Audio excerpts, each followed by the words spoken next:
আসলে আমরা আমাদের সমাজের বিষয় নিয়ে ঈদগাহে আমরা আপনাদের সাথে অনেক বিষয় আলাপ করছি।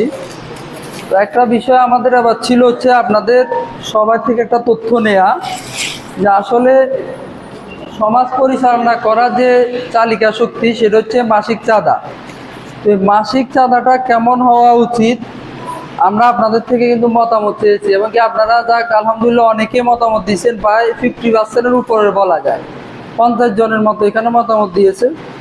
কিন্তু যদি আমরা খাতা দেখি বিষয়টা একবারে ব্যতিক্রম, কারণ আমি আজকে প্রথম খেয়াল করলাম যে 100 টাকার নিচে আমরা মাসিক চাঁদা দিয়ে হলো 56 জন, মানে 56 জনে হচ্ছে 100 টাকার নিচে মাসিক চাঁদা দেয়, যেটা অর্ধেকের চেয়ে বেশি। আমাদের মোট মাসিক চাঁদা যারা দেয় তাদের সংখ্যা হচ্ছে রেজিস্টারের হচ্ছে 91 থেকে 93 জন, 91 জনে দেখলাম। কিন্তু এখানে 50 জনের চেয়ে বেশি হচ্ছে 100 টাকার নিচে চাঁদা দেয়, আর 100 টাকা করে দেয় হচ্ছে 29 জন। এরপরে হচ্ছে 150 টাকা করে দেয় মাত্র 2 জন, আর 200 থেকে 250 টাকা হলো 4 জন। তাহলে বুঝেন একটা মসজিদের বা আমাদের সমাজে মাসিক চাঁদাটা কত কম। সেটা যদি সংখ্যা হিসাব করি আমরা একেবারে নগণ্য।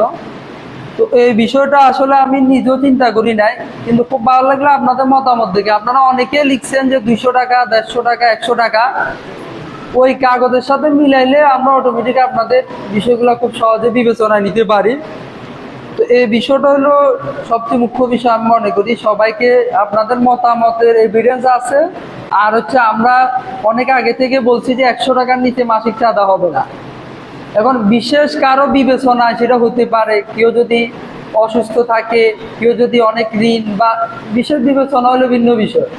কিন্তু আমি অবাক হলাম যে আমাদের সমাজে মানে প্রায় 60 জন বলা যায় যে 100 টাকার নিচে মাসিক চাঁদা দেয়। এটা মনে হয় আরো 10 বছর বা 5-7 বছর আগে ঠিক করছে। তো এখন আপনারা কি বলেন মাসিক চাঁদা, এখন এটা তো আর আমি নিজে দিব না। এখন বিষয়টা হচ্ছে আপনারা কি বলেন যে আমরা যে একটা সিদ্ধান্ত নিছি যে 100 টাকা করা সর্বনিম্ন, এটার পক্ষে কিনা আপনারা? এমনকি আপনাদের পক্ষে ভোট আছে এখানে। আমাদেরকে যে কাগজগুলো আপনারা জমা দিচ্ছেন ঈদগাহের সময় মোটামুটি ম্যাক্সিমামে 100 টাকার উপরে বলছে, 2-1 জন অত ব্যতিক্রম আছে। তো এটা আমরা আজকে ঘোষণা দিলে আমরা চেষ্টা করব সেটা খুব তাড়াহুড়া না করে, যেহেতু আপনাদেরকে জানাবো আমরা জুলাই থেকে করার জন্য, যেহেতু বছরের একটা অর্ধেক সময় জুন পর্যন্ত ধরা যায়, এখন হচ্ছে এপ্রিল মাস, মে, জুন, আমরা কোরবানিদের পরে আমরা এটা ধরতে চাই। কারণ আপনাদেরও একটু জানার দরকার আছে, আপনাদেরও নিজেদের একটা প্রস্তুতির বিষয় আছে। তবে আমি মনে করি 100 টাকা বেশি না, মাসে 100 টাকা, কিন্তু মাসে 100 টাকা। হ্যাঁ, কারা? আচ্ছা, আরেকটা সুন্দর কথা বলছেন, সেটা হচ্ছে এখানে আমি খেয়াল করলাম অনেক পরিবারে 2 জন, 3 জন, 4 জন আছে। তো সরকারি হিসাব হলো খানা হিসাব, মানে খানা বোঝা হলো এক পাতিলে কয়জনে খায়। যারা এক পাতিলে খায় আমাদের মানে সরকারি নিয়ম অনুযায়ী হচ্ছে আমরা তাদের উপর হস্তক্ষেপ করতে, যদি এক পাতিলে এক রান্নাঘর মানে এক ডেকচিতে রান্না করে খায় তাহলে তারা খানা একটা হিসাব, মানে হোল্ডিং একটা হিসাব। তো আমরা বলবো যারা পাতিল আলাদা আলাদা পাতিলে রান্না করে খায় তাদের জন্য আলাদাভাবে ধরা যায়। এটা হলো একবার সহজ রাস্তা। আপনি এটা যদি ধর্মীয় বিষয় বলেন, জাতীয় পর্যায়ে বলেন, আইনের কথা বলেন, এটা ঠিক আছে। তো এখন যারা এক পাতিলে খায় তাদের আমাদের আপত্তি নাই, কিন্তু পাতিল আলাদা যারা, তারা যাতে আলাদা আলাদা এখানে মাসিক চাঁদা দেয়।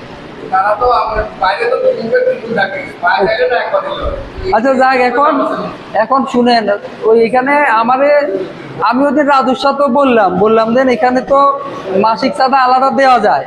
তো রাজু বললো এরা তো একত্রে। আমি বললাম কবরে তো আর একত্রে থাকবো না, কবর তো আলাদা। তাহলে যারা মনে করে কবরে আলাদা থাকবেন, আপনি দুনিয়াতে আসছেনও আলাদা, তারা মানে চিন্তা করা উচিত যে আমার মাসিক চাঁদাটা আমার নিজ দায়িত্বে দেওয়া উচিত। আমরা কেন বলবো যে আপনারা 4 জন একত্রে, ঠিক আছে, কিন্তু ব্যাংকের হিসাব তো আলাদা, আপনার নিজের জমি জমা টাকা পয়সা সবে আলাদা। তো এটা তো সবাই জানে।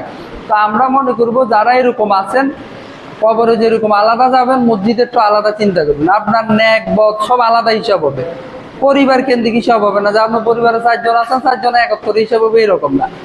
আর আমি ওই বিতর্কে না গিয়ে যেটা বলবো, যারা এক পাতি লেখায় তাদের জন্য আমাদের কোনো চাপা যাবে না, দিলে ওয়েলকাম, না দিলে আপত্তি নেই, কিন্তু যাদের পাতিল আলাদা এরা কিন্তু আমাদের এখানে মাসিক চাঁদা আলাদা দিবে। এটা হলো একবার সহজ রাস্তা।